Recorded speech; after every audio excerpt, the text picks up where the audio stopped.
Who are demons then? Is this Satan? We are getting there. He said, "Who told you that you were naked? Have you eaten of the tree that I commanded you that you shouldn't eat?" Well, he knew what they did. He needs them to come clean. The man said, "The woman you gave me, she did give me of the tree and I ate it." And the Lord God said to the woman, "What is this you've done?" And the woman said, "The serpent beguiled me, and I did eat." I'm telling you. Okay, so talk about the first time ever passing the buck, right? Now, here's a question. Why did the man go along with this?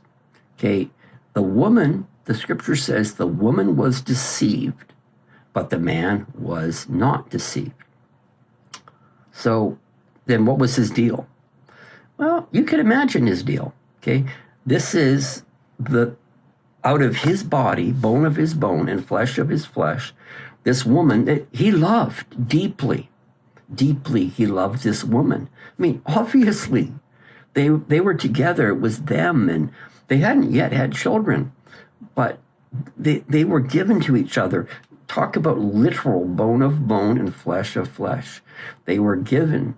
And think the mystery that Paul taught us about, that's a great mystery that he speaks concerning Christ and his church, how close God wants you to be with him.